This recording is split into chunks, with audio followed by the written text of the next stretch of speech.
Welcome to Literary Libations with Librarians. And this week, there are 5 of us who are going to be sharing our memorable memoirs and brilliant biographies that affected us. As you're listening, if you hear a title that you would like to get your hands on, there are various ways and various formats that you can do that. Each time we talk about a title, it will appear on your screen and it will list the different formats that it's available in. If that is a physical format, a hardcover, a paperback, a CD, audio, or a large print, you can request those through our online catalog, and the web address for that is on your screen currently. You can also always call your local branch of the Monroe County Library System. All of our branches currently are open for curbside service, so give us a call and we'll be more than happy to assist you in getting your hands on a title that you're interested in. Some of the formats are also available digitally, so if you see Overdrive listed, that is referring to Overdrive or Libby. You might hear it referred to as Libby because Libby is the name of their app, and Overdrive offers ebooks and downloadable audiobooks. You might also see Hoopla listed. Hoopla offers ebooks, downloadable audiobooks, and also movies, music, and graphic novels. You may also see RB Digital listed. RB Digital offers downloadable audiobooks and also magazines, week-long passes to Acorn TV, and week-long passes to the great courses. So that's how to get your hands on the books that we talk about. And with us this week is me.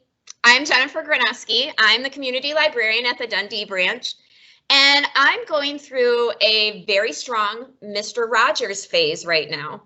So if I could choose to have a meal with anybody, it would be Mr. Rogers.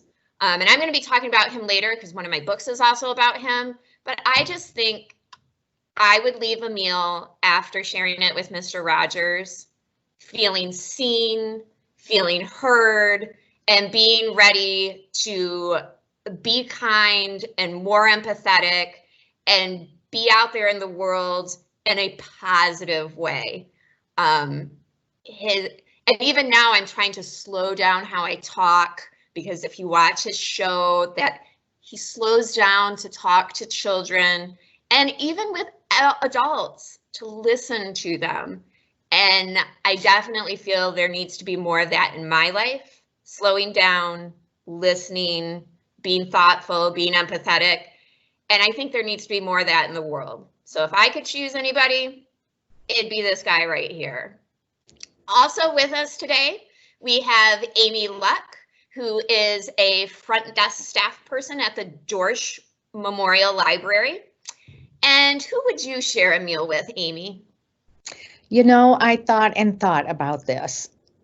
There's so many people, but I think right now with all the turmoil going on in the world, I would just like to sit down with Jesus and get some facts.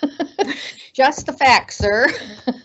And I think we can listen to everybody's input and read the Bible, but until you like really sit down and talk to him, I don't think we can know what we need to know. I think that's true. And again, you know, from what I know about the life of Jesus, somebody who exemplifies loving others. He would love others, and he would just say, that's all you have to do is just love everyone. Yeah. So I think I would become a calmer, kinder person talking to him personally too. I agree. Thank you, Amy. Also with us this week, we have Isabella Arnold, and Isabella is a processing clerk at our DAWME administration building. And if you haven't watched this before, a processing clerk makes sure that all of the new stuff that comes to the library system gets taken care of and gets out to everybody that wants that new stuff, and also make sure that all of our interlibrary loan stuff from the Mel Library gets out to everyone. So Isabella, who would you share a meal with? I used to think a lot about this, and I was like a 15-year-old going on 75, and I only wanted to hang out with like Judy Garland, Esther Williams, or Ingrid Bergman. That was always like my go-to. Like, they're so cool. I want to be their best friends.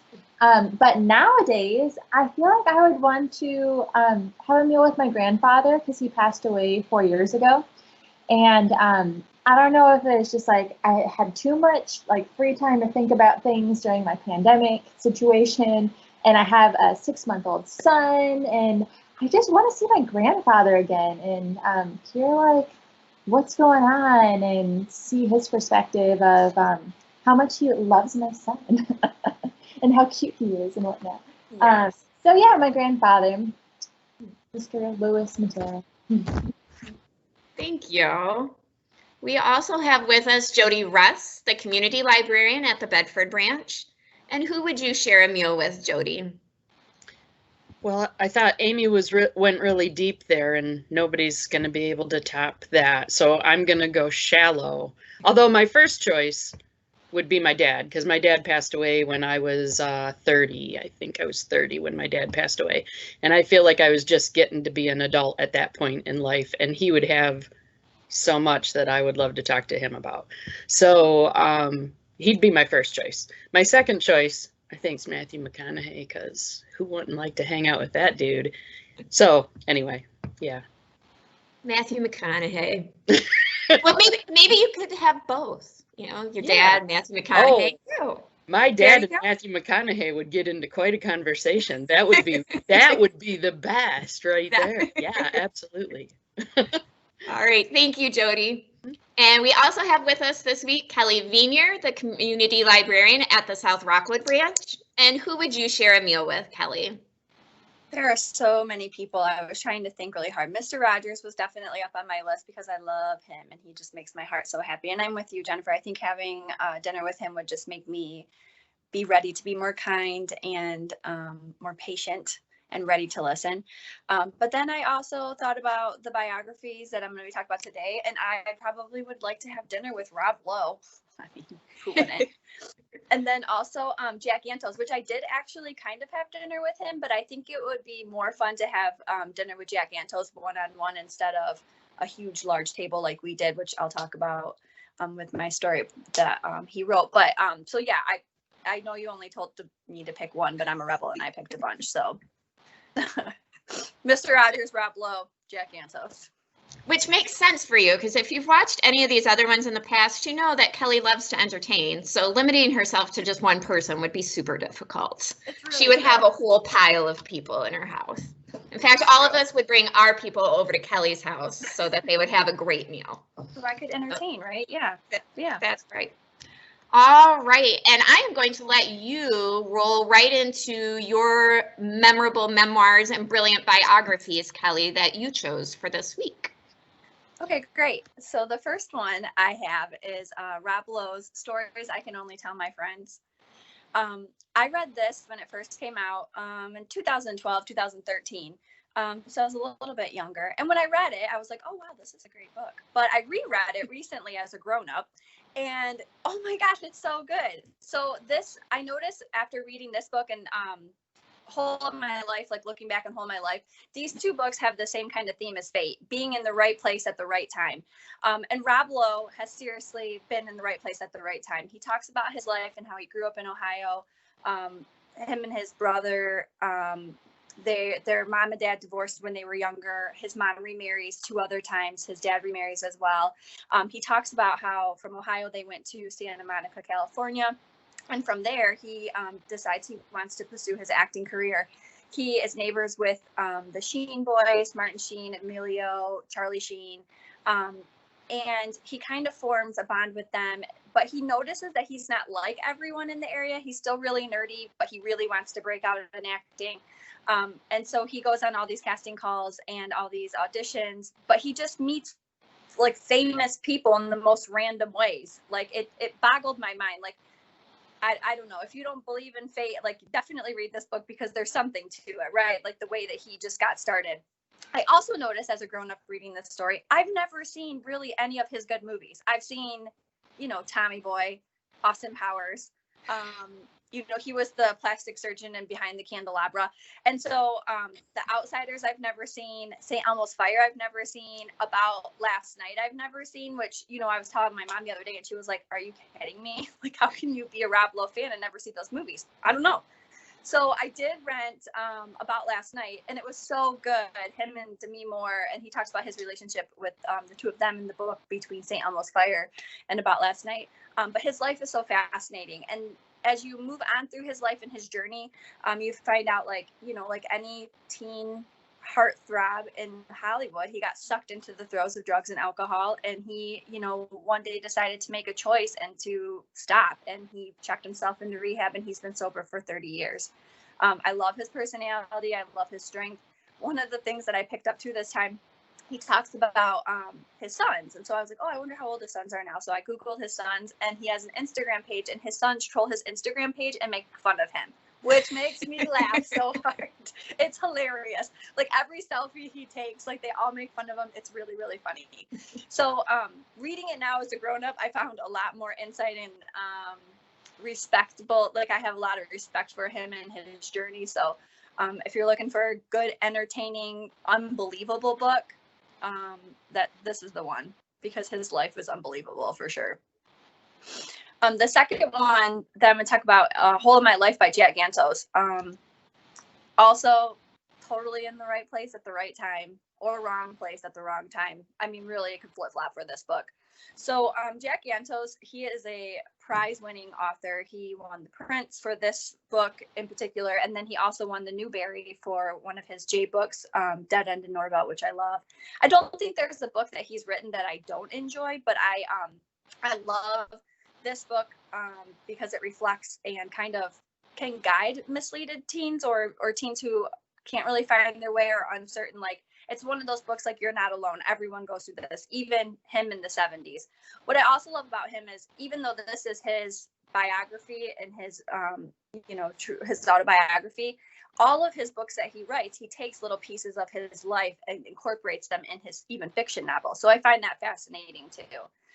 I had the privilege of meeting him a couple of times, and the last time was at the Allen conference for teen and or J and young adult authors, and they all come together with their books, and there's panels and they talk about it. Well, I happened to have my bestie Daria on the board, and she got me a gig in introducing him, and then his publisher invited me to the dinner. You guys, I got to walk around with him and introduce him to people. And then we went to a restaurant, and he sat by me, and we had wine and we had dinner, and it was amazing. And I was so starstruck. And I mean, this was probably 8 years ago. So again, I feel like I'm more of a grown up now, which is why I want to have dinner with him again, because I'd have more questions. But I was in so much awe, like, and just like, oh my God. Because I was doing all of his books in my youth book clubs. And so I wish that I could have dinner with him now, because there's probably a lot more that I would talk to him about. But his biography was very interesting. In the 70s, he is a senior in high school. He knows he wants to be a writer. He loves reading. His parents are kind of struggling in Florida. Things are kind of rough. They go down to Puerto Rico and then the Virgin Islands to try and find some work and to make a living. He decides that this isn't for him, and he kind of wants to be on his own and finish school. So he goes back up to Florida by himself and stays with some friends. And then again in a hotel where he meets Davy Crockett's great-great-grandmother, or I'm sorry, niece, great-great-niece. So it's all these different adventures that he has. So then as the story goes on, he's kind of coming on his own. After high school, he goes back down to Florida and back to the islands to meet up with his family. And he's kind of struggling again because he wants to go to college, but he doesn't have the money. He wants to become a writer. He doesn't have the money. So he gets himself into a little bit of a conundrum. He has a customer come to his dad's shipping business who has talked him into hiding or making a hideaway compartment in a box so that they can ship drugs. And so his dad tells the guy no flat out, but the guy comes back when his dad's not there. And then Jack's like, yeah, sure. So he gives Jack a couple $100. He comes back the next day and he's like, hey, listen, I got all this hash that needs to be transported from here all the way up to New York. I'll pay you $10,000. Okay, sounds like a great plan. He's 18. Why not? So he does it, and he goes on this boating adventure with a guy he hardly knows. And guess what? He gets caught and put in jail. But while he's in jail, there are certain moments that kind of lead the way for him. He's the first one to be able to pick his bed. There's 2 beds. There's one in the corner in the dark and one in the middle underneath a light with all these other inmates. So he's able to pick the one in the light. His buddy ends up picking the one in the corner and does not have a good turnout in jail. He gets a job in the infirmary, which gives him time to go back to school, to get a college education, and to kind of spearhead his writing career. So it's an unbelievable story, especially for a man who is an award-winning author. Where he came from, it's really, really amazing. So good stuff. And I think I knew that about Jack Antos, but I don't think I ever read A Hole in My Life. I remember you talking about it, and I was like, yep, gonna put that on my list, but I don't think I ever went back and read it to find out, you know, those mistakes that you made don't define you. They can change you, and sometimes even for the better, but they don't define your entire life. Yeah. And people, like, it's so funny when I tell people about this book, because it's not really, you know, like, it doesn't line up with his books that he normally writes. Like, he writes more for middle grade, elementary school, like Rotten Ralph picture books. Like, he writes for a lower grade. So when I tell people about this autobiography, their mind is blown, because one, how could such a talented person, you know, come from jail, like, for, you know, smuggling and traveling drugs. So it's just, yeah, it's a really, really good story with a happy ending. Who doesn't love a happy ending? That's right. Thank you, Kelly. And let's have Amy share her memorable memoirs and brilliant biographies next. Okay, sorry, I had my mute. I'm going to go deep again, but before I do, let me just say I do have fun. I almost picked Rod Stewart's biography because I had a crush on him when I was younger, and I did read it, but then it made me not think so highly of him. So let's go to, my grandfather would have shot me by a Black woman discovers her family's Nazi past by Jennifer Teague. This book was actually very fascinating to me. She is she was adopted when she was younger. She did not know her grandfather. She knew her grandmother and her mom, but she didn't have a huge relationship with them. And then her grandmother committed suicide, and she just was very shaken by that. After that, then she's married, has a couple young children. Her adoptive family was very wealthy, and she was able to travel a lot and go to great universities in Israel and different places. So she had a lot of friends who were from all different backgrounds. And she's one day browsing, and she's from Germany, so she's browsing a bookstore, and she comes across a book about her grandfather, and she goes, wow, that looks like my mom, and the picture, and it was her mom. So she learns that her grandfather is a brutal commandant. He was the one depicted in Schindler's List, if you saw that. His name was Amon Goth, and as she started reading it, she was just horrified because she had no idea. No one told her anything about her family history. So she had no idea. So then she starts to struggle with, who am I? Who am I? And how can I be friends with these people from Israel? And how can what do I tell them? What do I tell my children? And so it's mostly a book about her coming to grips with who she is and how her grandfather could have been this horrible, brutal man. So one thing that it just made me really want to do some research on the Holocaust and Amon Goth, and what I learned was really bad. And I think if it was me finding out that was my grandfather, I would probably be torn the same way, saying, who am I? Am I that? Do I have any of him in me? And her mother when she went off and married or got pregnant by a man from Nigeria. So she gave the baby up because her father would have like gone ballistic. So she just gave it up. And then eventually they did have somewhat of a relationship. But it was just one that it made you feel so much for her. And it also made me want to know more. And I think when a book makes me want to know more, I just will always remember this. I read this book several years ago. We did it as a book club book, and I just will always remember her. And so, a fascinating story. Definitely unique. So I can't imagine finding that in your past, but I mean, so many people do and have to reconcile who they are now and where they came from. That sounds really interesting. Yeah, and yeah, it was fascinating. So, wow, it would be a great book to read if you want to, if you like that time period of things going on. And I didn't realize how horrible some of that was, but he was one of the worst. Her grandfather was one of the worst of all of them. So it would be very, very hard to reconcile with that. So my second book, a little bit happier, but also kind of sad. You Don't Have to Say You Love Me by Sherman Alexie.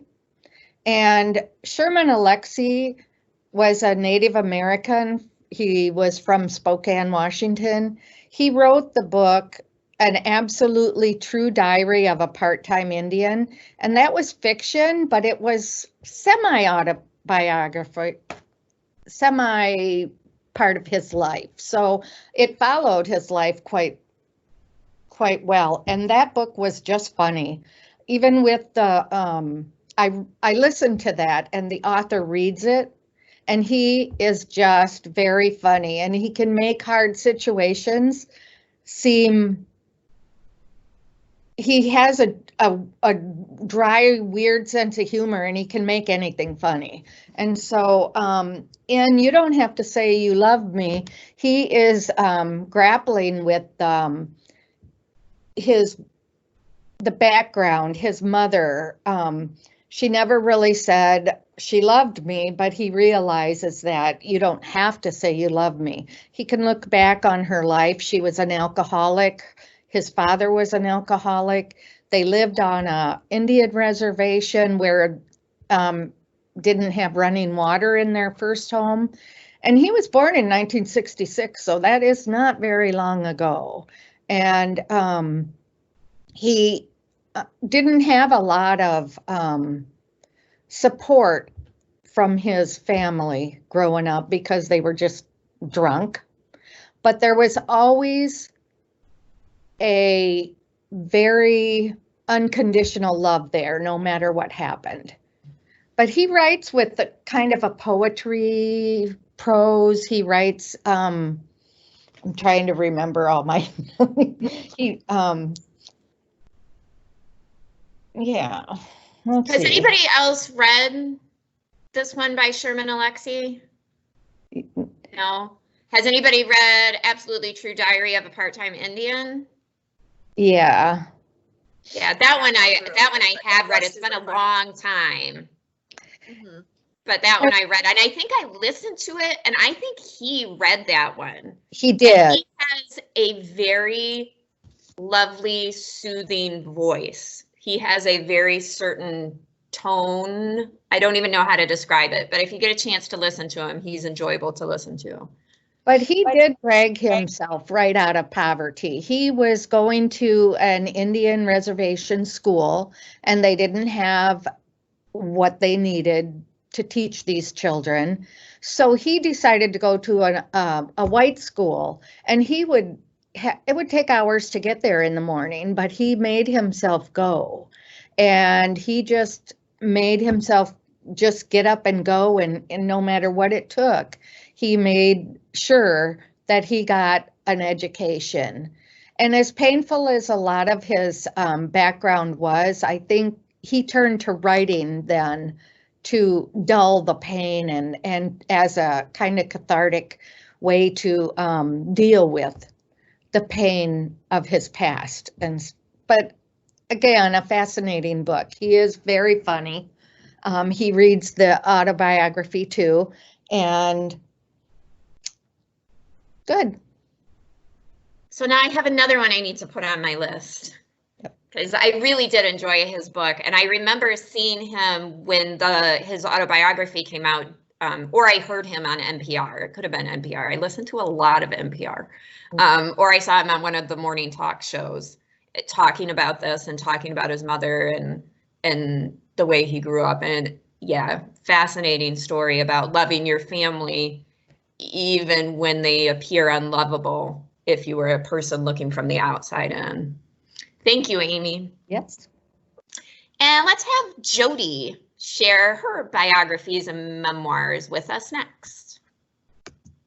Okay, so I have multiple things that I'm going to talk about, but the two I'm going to talk about most, the first one that popped into my head as soon as Jennifer put this topic out was Life by Keith Richards.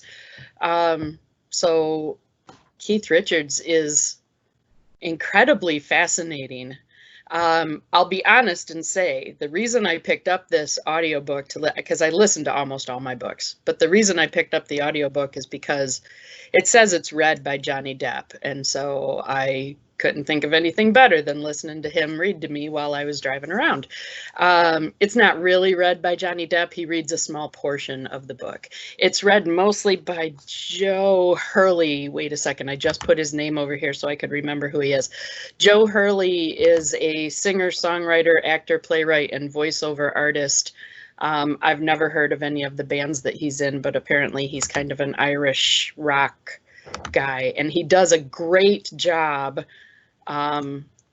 Sounds like he could, be hanging out with Keith Richards at any point. And so it makes it authentic to listen to. Life was written in 2014, I believe it was. And, it's a miracle these guys are all still alive. Like, I love the Stones' music anyway, so that's part of why I wanted to read this book. And of course, it gives you all the dirt on everybody, if you want to know all that stuff, his relationship with Mick Jagger. And he always said Mick Jagger had LSD issues, which means lead singer disorder, as opposed to, the actual drug. So anyway, but he talks about his life at, he was a heroin addict, which is a common knowledge thing. He talks about the heroin epidemic now. And, he mentioned several times in there that the heroin he was addicted to was good heroin, not the kind of stuff people get now that kills so many people, unfortunately. And so he still plays music. He plays live in a band in local little pubs all the time. Still, he says he's going to keep playing until he can't play anymore. Part of what fascinated me, and I think this is when I picked up this book, is in Pirates of the Caribbean, fourth movie, he's the guy who plays Johnny Depp's dad. If you didn't already know that, he's the Pirate King. So he's the guy, he sits in the background strumming this Spanish guitar, and Keith Richards actually made that Spanish guitar. And he made one that he gave to Johnny Depp as well, which I thought was kind of cool. And anyway, that's part of why I picked this up. But it's a fascinating book if you want to learn about rock stars that probably shouldn't be alive anymore. But he's really, and he talks about his grandkids now and playing with his grandkids and, hanging out with his dogs and all kinds of stuff. So it's really, he's a much more normal person than you might expect somebody who is a member of the Rolling Stones to be. So I thought Life was very interesting to listen to. I don't know that it would have been one of the kinds of things I would have picked up and read because it's a big book, which is a great segue to my second title, which is Wishful Drinking by Carrie Fisher. So I have it with me, and you can see it's a very skinny book. Anybody could read this book in probably a few hours. So, so Carrie Fisher reads this book. I listened to this right after she passed away. She is hilarious. So the book itself is a super intense topic because she has bipolar disorder, and so she's discussing how she deals with her bipolar disorder, but she is just so funny to listen to. So it's interesting how you can take such a serious topic and make it something funny. So anyway, part of what the story here is she's telling about her, it's called ECT, electroconvulsive therapy, more commonly known as electroshock therapy. And so she actually went through that because she was suffering so much from her bipolar disorder. And so then she had to learn everything about who she was. Like she literally lost all memory of who she was. So she talks about going into a carry out or something in her neighborhood, and the person behind the counter is like, "Oh my gosh, are you?" And she's like, "Yeah, I am," but like she didn't know why that was so fascinating to the person who was asking. So it's kind of funny. Her friend Garrett, this is the message her friend Garrett left on her voicemail. So it says, "Hello and welcome to Carrie's voicemail. Due to recent electroconvulsive therapy, please pay close attention to the following options. Leave your name, number, and a brief history as to how Carrie knows you, and she'll get back to you if this jogs what's left of her memory. Thank you for calling and have a great day." So I thought that was kind of funny. And of course it talks about, like, she's the daughter of Debbie Reynolds and Eddie Fisher. So it talks about, here's a picture from the book that shows all the interrelated famous people, and she says that when her daughter got to the age where she could date, she had to look through the extensive Hollywood family tree to make sure it wasn't a cousin or something, because there's so much craziness going on. But she also says at the very end there's an author's note, and I think this is where if you've just read this really funny book, she talks here about one of the things that baffles me is how there can be so much lingering stigma with regards to mental illness and specifically bipolar disorder. In my opinion, living with manic depression takes a tremendous amount of balls, not unlike a tour of duty in Afghanistan, though the bombs and bullets in this case come from the inside. At times, being bipolar can be an all-consuming challenge requiring a lot of stamina and even more courage. So if you're living with this illness and functioning at all, it's something to be proud of, not ashamed of. And so I think that's, I feel like that's one of the reasons why she wrote this book, is she wanted people to know that life exists. And anyway, Carrie Fisher is hilarious in this particular one. And Kelly wants to sorry. I thought you were done. I just am so excited you picked this book because I love this book and I listened to it too. And I thought it was hysterical. But did you know that her book got turned into a show, like a live show? Yeah. Yes. Yeah. Yeah. Like She talks about. After I read that. Yeah, she talks about that in here, that she goes on stage and talks about her disorder and inability to remember who she was, and people think it's hilarious, but it's because of how she tells it, right? Exactly. Yeah, we looked it up, we watched it. It's pretty funny. Like, because I was telling my parents about it, and my dad was like, "No way!" So we all watched it, and it was, it's funny the way that she does it, on stage. But yeah, that was a great book. That's a good choice. Yeah. Yeah, I thought it was hilarious. And I also just super briefly wanted to mention a couple of other books that I read for my Just the Facts Nonfiction Book Club at Bedford. I read one called Jacqueline Bouvier Kennedy Onassis by Barbara Leeming. And I wanted to read this because, okay, so I'm a history buff. I love history. I took every history class I could possibly take at community college when I was going to school. But the Kennedy thing happened literally just before I was born. And so it wasn't history. I didn't learn about it in any of the history things. And it was so important and dramatic for people of my parents' age that they didn't really want to talk about it. And so, I didn't really know much of anything. And so when we had an opportunity, one of the topics we did was biographies of first ladies. And so a lot of them grabbed things on, people from ages and ages ago. And I'm like, I want to read about Jackie Kennedy because like she was, anyway, that book, really, really good book if you want to learn more about the real people and not the Camelot. So that one was interesting. And then I also just listened to Funny You Don't Look Autistic. Is that what it was called? By Michael McCrary. And he's a comedian from Canada who is autistic. And so again, much as Carrie Fisher takes on bipolar disorder in a funny way, he takes on autism in a funny way. I found it super enlightening because, you know, I don't have anybody in my immediate family that's autistic, so I don't have any experience. And so it's one of those things that I found really interesting to read to get more insight on what it's like inside his head. And so he's a young adult. It's a good read for young adults or high school aged kids, especially if they are on the spectrum, because it gives them, you know, it gives them maybe some goal orientation kind of thing. So I thought it was very interesting anyway. Thank you. Thank you, Jody. And Isabella, share with us your memorable memoirs and brilliant biographies. So like I said earlier, I literally was 15 going on 75. When I was younger, I read every movie star biography I could in the 8th grade. And I would just come to Ellis and go through the stacks and find crazy tell-all memoirs from the 40s and 50s, and I loved them. So I want to do 2 honorable mentions before I start.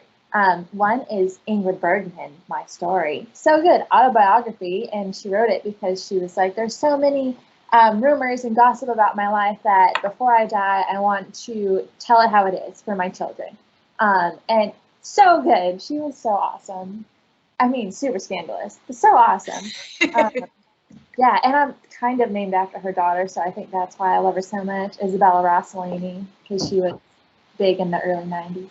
And then my other honorable mention is $1 Million Mermaid, which I actually own, about Esther Williams, who is this crazy, like, swimming movie star. Like, who makes movies about swimmers? She did a whole bunch, and I have all of them. And I read this when I was in 8th grade. I loved it so much. I actually own it. I talked like in the video way a long time ago that I only own like 8 to 10 books. That's it. Like I work for the library. I don't need to own books. So the fact that this is on my shelf is kind of a big deal. And I wrote her a fan letter one time, and they wrote me back. Her husband wrote me back, and it was so exciting and sent me an autograph photo. So yeah, super juicy, super fun. Wild, crazy stories about swimming pools in the 50s and her movies and stuff. Great honorable mention. But, so the book that I'm talking about today, you know, all around, Judy Garland, another book that I own. So Judy Garland was the person who I wanted to be her when I grew up. Like, I wanted to be her when I grew up. I discovered her in the 5th grade at Blockbuster because I really wanted a movie, and I wanted to watch My Fair Lady, but it wasn't there on the shelf. And so the next movie next to it was The Harvey Girls. And my mother was like, well, Judy Garland, I think she did musicals. I think she was good. So I watched that movie legitimately 20 times that week. And I was like, I want to be a Judy Garland when I grow up.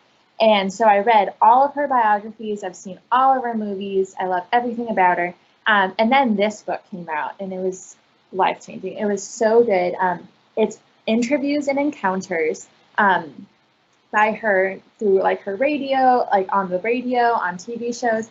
And I feel like this book finally gave like a really intimate portrait on her life that the other books don't. Like the other books, like I feel like they're just trying to be like really dramatic, because she was a dramatic person.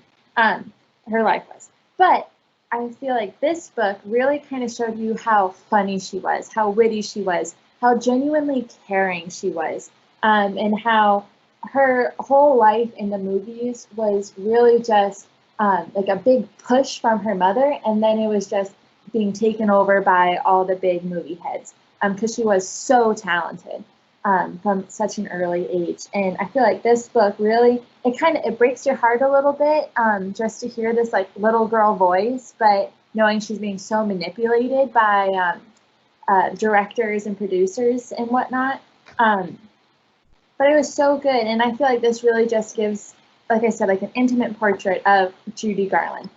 Because she was like one of the greatest entertainers of the 19th century. Yeah, the 20th century, whatever that is, the 1900s. But she was so great, and you really hear her genuine voice. And I feel like she was tiny. She was only like 4'11", and she was just this tiny little powerhouse of emotions and like genuine raw feelings. And you don't really see that. I talk really fast when I get excited, and I'm clearly super excited about Judy Garland, this book. I'm so upset that we only have it as a Hoopla ebook. It's like, come on, library system, we need to own this one. Yeah, it's super quick read because it's just interviews. I read this when I lived in New York, and I read it on the subway like in 2 days when I was going to work, and I loved it. I actually feel like I need to put this at the top of my to be read books because I want to read it again now that I'm talking about it. But yeah, it's just interviews, encounters, and then around the interviews and encounters, it kind of crafts like where she was in her life, what was happening in her life. One of the first ones in the book is kind of talking about one of her first radio interviews, and you can hear the excitement in her voice about being a movie star and singing for Louis B. Mayer, and she's just starting this life, and she sings on the radio, and then it gives you the backstory that like that day her father died. Like that's the day her father had passed away, and he was just bright light in her life, and that type of stuff like makes me cry every time. Just like, oh, this terrible thing is happening in her life, but also she's starting her journey and she's so excited. And yeah, great book. Even if you don't like old movies, even if you're like Judy Garland, she's old, she's weird. You should read it. It's so good. I love Judy Garland. And then you should also listen to like Judy Garland live at Carnegie Hall while you're reading it and whatnot. So good.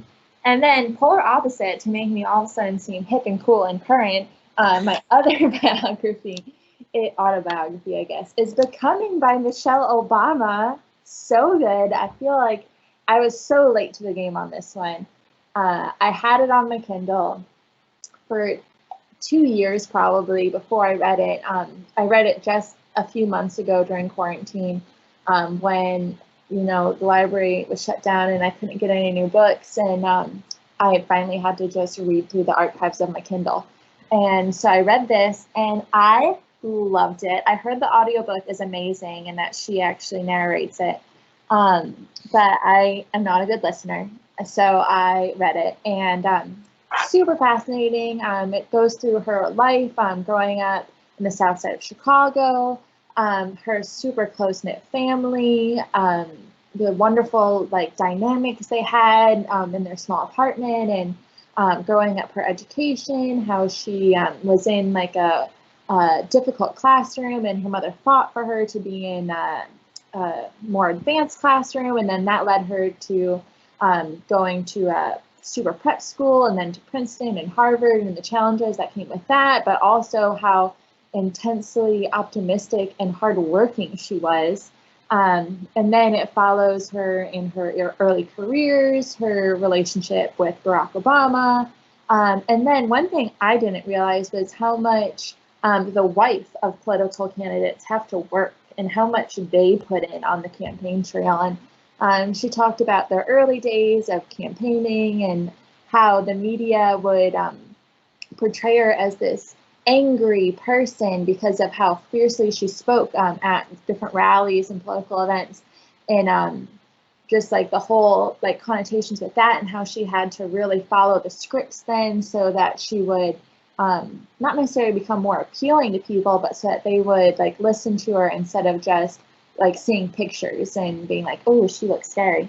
And then their days in the White House and raising children while being so intense and politically active, and being in the White House with young children, and it was fascinating. And all the work she did with all of her like healthy children initiatives, and then it ends like just shortly after Barack leaves the White House and they leave the White House. And I thought it was fascinating. I don't really read a lot of like current books. I'm an old person at heart. So this was one of the, probably the most current relevant person of like an autobiography I've read, I guess, besides like Tina Fey and Amy Poehler. But so good. I absolutely loved it. Then they made a Netflix documentary about it that came out in May. And then supposedly Questlove did a soundtrack for it, which I feel like I need to go listen to. I read that this morning. And so good. I feel like I was so late to the game on it that everybody and their like cousin had already read it, but I loved it. It was really good. I still haven't read it. You I should. say with, Either. I say with shame. It was on our list to I haven't either. To read for book club this year. We were supposed to read it either September or October. And so I was like, well, I'll just wait because I know I'm going to read it this year. Mm-hmm. So I still haven't read it. So I haven't I either. listened to it.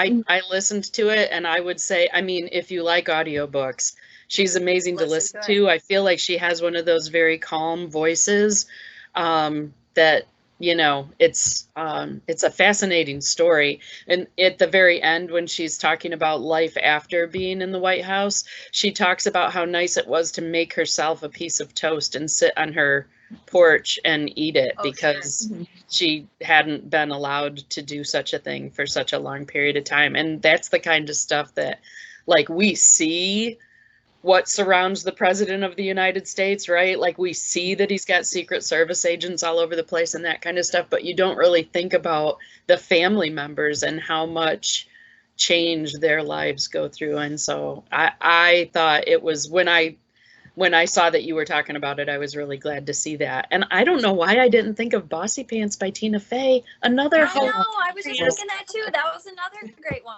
Or the Mindy Kaling. Oh, Yeah, that was good too. I love everything by Mindy Yeah. Kaling. see, it's too hard to pick two I books. know. Hard. All right. Thank you, Isabella. Mhm. And now I will share mine. And first, I'm going to talk about The Good Neighbor by Maxwell Kling, which is an autobiography of Fred Rogers, because it's Mr. Rogers. And I know I have seen the movie with Tom Hanks that came out, and that was fabulous. I've watched several documentaries that have come out about Mr. Rogers in the last few years. And he was such a deeply authentic person to his beliefs. He believed deeply in listening to others and having compassion for others and for loving others exactly as they are. And I think that's one of the hardest things to do, is to really see others and appreciate them for who they are. And I went out when I was, thinking what I was going to talk about. I have not yet finished The Good Neighbor. I'm listening to it right now. And speaking of amazing narrators, the narrator for The Good Neighbor is LeVar Burton from Reading Rainbow. Reading Rainbow. He reads this book, and it's fabulous. As soon as I heard his voice, I was like, oh, I mean, could they have done any better in choosing who's going to read the biography for Mr. Rogers? So I went out to the Fred Rogers Center because I was trying to look for some of those quotes from Mr. Rogers that we look at. And I went to Google, and be real careful about your quotes in Google, friends, because just because somebody says somebody said something doesn't mean maybe they did. So I went to the Fred Rogers Center, which is home to the Fred Rogers Archives, and looked up the quotations that they listed. And the first one that is from Mr. Rogers and that we do see a lot is the one, anytime something hard happens in the world, natural disasters, the COVID virus, whatever it might be, those are those hard things, especially in talking to children, when you're trying to explain why do bad things happen. And Mr. Rogers, this is his maybe one of his most well-known quotes. When I was a boy and I would see scary things in the news, my mother would say to me, look for the helpers. You will always find people who are helping. The world is not filled with terrible people. As much as I have days where I feel like, oh my goodness, I'm just going to shut myself in my house and I'm not going to talk to people, there are good people. And that was what Mr. Rogers was so great at doing, was slowing down and seeing that good in every child and in each person that he came in contact with, finding out who they were. One of the other quotes that they had on there that I hadn't heard before, Mr. Rogers said, I don't think anyone can grow unless he's loved exactly as he is now, appreciated for what he is rather than what he will be. And I'm like, oh my goodness, can I get that statement into my life as a parent, to let my son know you are loved exactly as you are. You make a mistake, we all do. You are loved, and people need to know that in their lives. And listening to this, you know, everybody wants to know, well, what's the bad part about Mr. Rogers? You know, there's got to be a dark side. He was who he appeared to be. He's an ordained Presbyterian minister. He was a progressive. When people were talking about, you know, when his show was on in the 60s, he was sort of subversive. You know, he and one of the Black characters on The Neighborhood shared a swimming pool together, and afterwards, because they put their feet in it, afterwards he dried the other man's feet off and thanked him for sharing the pool with him. Just a really clear statement that everyone is valued, everyone is seen for who they are. I can't say high enough things. I currently on my phone have my ringtone set to the trolley that goes to the land of make-believe, because it's supposed to be a reminder to take that moment and to remember to be kind just in my life. So that's my Mr. Rogers. That's my aspirational biography. The other biography that I'm going to talk about is probably closer to who I really am, and that is Hyperbole and a Half by Ali Brosh. And oh my goodness, if you haven't read Hyperbole and a Half, you should get your hands on it. I was really, really tempted to bring the book with me and read parts of it to you. But the fact is there are several parts, the parts that I love the most, I can't get through without giggling so hard. I am crying. The whole first chapter in the book, she introduces herself by talking about this letter that she wrote when she was 10 to her 25-year-old self. And it is the funniest thing, because 10-year-old self has major concerns about dogs. Your favorite dog. Did you become a dog trainer? What are your favorite dog breeds now? What's your favorite food? And then at the very end, the last thing 10-year-old Allie asks 25-year-old Allie is, are mom and dad still alive? And then finally, she ends the letter with, please write back. 10-year-old Allie had a little trouble with time, space, continuum, and how that works, because 25-year-old Allie can't write back 10-year-old Allie. And then she proceeds to write letters to like herself at all of the different ages, like, oh, listen, 2-year-old self, this is what you need to know. That whole first chapter, I just cried every time I read it. It was so funny. And I'm not going to be able to share her sense of humor as well as she can. The other thing I love about Ali Brosh that I think she has in common with Mr. Rogers is that she's very open and honest and authentic.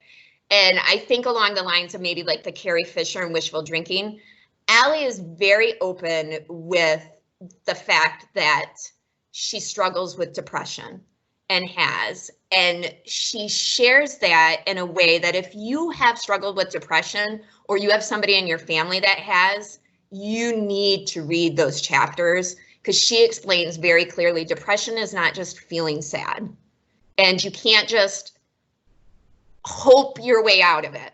You can't make yourself feel better. And in fact, for her, she talks about, for her, part of the depression is the fact that you don't feel anything. You're completely disconnected from the world around you.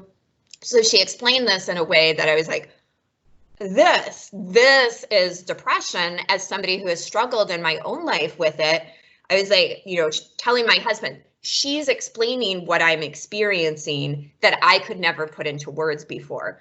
And yet she also does it, and it's funny. She just has that sense of humor about the dark things in life. I will be clear, there is pervasive language in this book. So if that is a deal breaker for you, hyperbole and a half may not be for you. But otherwise, you need to pick it up. I have it on my shelf. I do own more than 8 books, unlike Isabella, but I do try and be careful with the books that I choose. I try and cull them. And this is one that I know if I'm having a rough day, I can go to it and it's going to make me smile. It's going to make me laugh. She tells a story about getting attacked by a goose in her own house.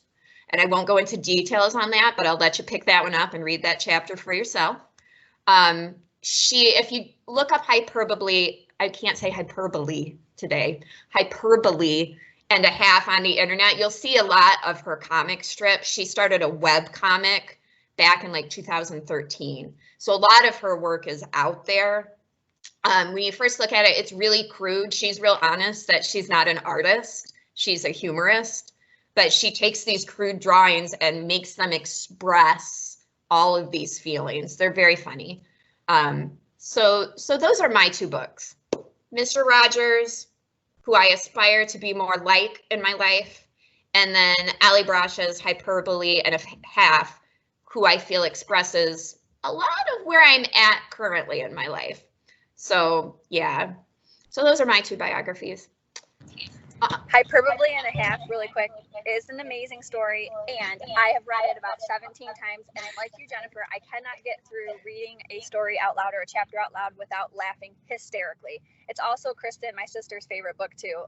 We don't own it. We just, you know, get it from the library when we're feeling blue, but it is such a funny, great book. It's really, really funny, guys.